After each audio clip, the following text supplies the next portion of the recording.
अध्यात्म वस्तु को समझना नहीं चाहते, अगर समझाने की प्रार्थना करो तो कट वचन बोलते हैं, बड़े ज्ञानी बनते हैं अपने को। सच्ची मानिए, हमारा जीवन दिखावे में बहुत राजी होता है, प्रदर्शन, इससे हमारा सम्मान। जब कोई कहता है विश्व में ऐसा कोई नहीं जैसा ये कर दिखाया, तो अहंकार फूल कर गुप्पा हो जाता है। और इसी को मिटाने चले थे, इसी को पुष्ट कर दिया। भाई समझ में नहीं आता परमार्थ, समझ जाओ, अभी समय है, समय है। आगे समय ऐसा आएगा कि न समझाने वाला मिलेगा न समझने वाली बुद्धि।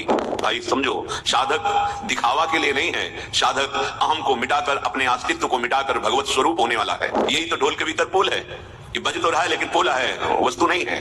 परमार्थ 5 शब्द बोलिए, परमार्थ का पता चल जाएगा कि तुम किस कोटि के अध्यात्म के उपासक हो।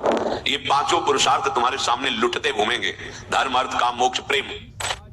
बहुत बार ये बात कही गई है कि जब तक हमारा लक्ष्य दृढ़ नहीं होगा तब तक हम तितिक्ष नहीं हो पाएंगे, सहनशील नहीं हो पाएंगे। मन का वेग, वाणी का वेग, जनेंद्री का वेग, उदर का वेग, ये इतने प्रबल हैं, यद्यपि हमसे प्रबल नहीं है। हमारे स्वरूप पर इनका कोई प्रभाव नहीं पड़ सकता, पर हम अपने स्वरूप को भूलकर देह भाव को प्राप्त होकर इनकी अधीनता बहुत जन्मों से स्वीकार किए हैं। इसलिए ये वेग हमें क्षण में तन्मय करके, तदात्म करके हमें परास्त कर देते हैं। अगर इन वेगों को कोई सह सकता है तो सिर्फ भगवत प्राप्ति का लक्ष्य जिसका है, जिसको स्वरूप बोध का लक्ष्य वही सह सकता है, नहीं तो नहीं सह सकता। और जो सह गया वो महात्मा हो जाता है, हृदय उसका महान हो जाता है। जहां किंचन मात्र किसी विकार की कोई गुंजाइश ही नहीं, तो दुख परंपरा का ही नाश हो गया।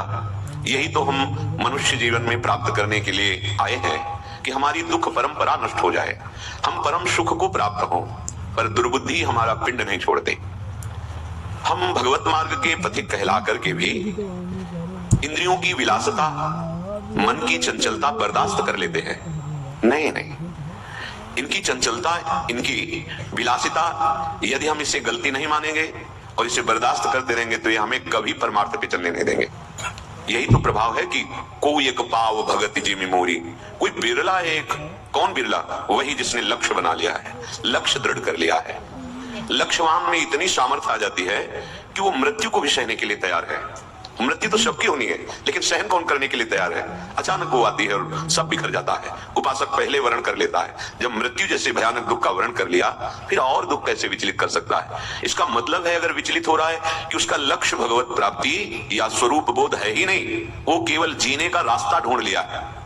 चलो भाई, ऐसे नहीं तो ऐसे जिएंगे, नहीं जी सकते। ये पाखंड का मार्ग नहीं है, दंभ का। आप अंदर से जलेंगे और आपके ऐसे आचरण बनेंगे जिनके द्वारा निंदा होगी आपकी और साधु समाज की। उपासक कम से कम इतनी लिहाज रखे कि हमारा मार्ग क्या है, हमारा वेश क्या है, हमारा उद्देश्य क्या है। गुरु ही न आवहि गारी, हरिराम व्यास जी कह रहे हैं, अय शिष्य ऐसे आचरण करो जिससे गुरु को गाली न मिले। उन्होंने क्या अपराध किया? आपको स्वीकार करके अपने जीवन का परम धन आपको समर्पित कर दिया, नाम, वाणी, मंत्र, उपासना, उनको क्यों गाली दिला? आराध्य देव ने हेतु की कृपा करके अपनाया है, क्यों? उनकी कृपा को ठुकरा करके फिर माया के दलदल में फंस जाओगे, जहां फिर अनंत जन्म निकलना मुश्किल हो जाएगा। इसलिए सावधान, मन का वेग सहो, इंद्रियों की भोग विलासिता के आकर्षण को सह जाओ, फिसलो मत, कैसा भी कष्ट आवे सह जाओ। सहते सहते आप महान हो जाएंगे, क्योंकि आप महान थे, महान हैं, महान रहेंगे। आपने परिवर्तनशील इस शरीर को मैं मान करके दुर्गति का अनुभव कर रहे हैं, शोक, चिंता, भय का अनुभव कर रहे हैं। वस्तुतः इनका आप में प्रवेश ही नहीं है।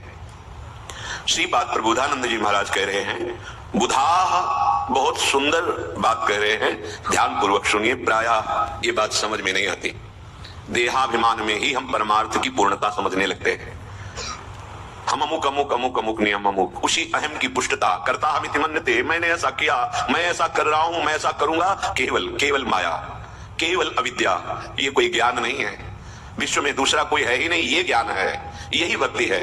शुद्ध अध्यात्म वस्तु को समझना नहीं चाहते, अगर समझाने की प्रार्थना करो तो कट वचन बोलते हैं, बड़े ज्ञानी बनते हैं अपने को। हाँ, अहम के कारण आपको समझ में नहीं आ रहा, लेकिन जब कभी भगवत कृपा से अहम गलित होगा तो आप इन्हीं बातों को सोच कर रोएंगे कि पहले कृपा हो गई थी, मैं समझ नहीं पाया।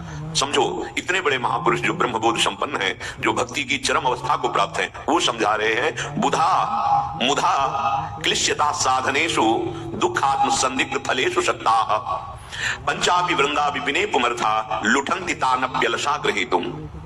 हे बुद्धिमान, तुम बहुत बुद्धि रखते हो, तो मेरी बात को समझ जाओ।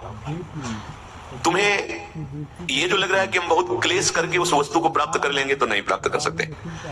वैसे पहले बहुत से प्रसंग ऐसे चिंतन में आए थे, लेकिन जब से अम्मा का चिंतन इतना कठिन, तब बिल्कुल लगा कि शास्त्र जो कह रहे हैं कि अगर लक्ष्य नहीं बना तो सब व्यर्थ हो जाता है। बुधा मुधा क्लिश्चता साधनेषु दुखात्मक पर संदिग्ध फलेषु सकता, संशय है फल मिलने में। बड़े बड़े कष्ट सह करके अध्यात्म का मार्ग ही नहीं मिल पाता, वो मिलता है सदगुरु की कृपा से। जो सदगुरु का आश्रय लेकर अपने अहम का मर्दन सह गया, वो आगे परमार्थ का रास्ता आपके हृदय में ही प्रकाशित हो जाएगा। सच्ची मानिए, हमारा जीवन दिखावे में बहुत राजी होता है।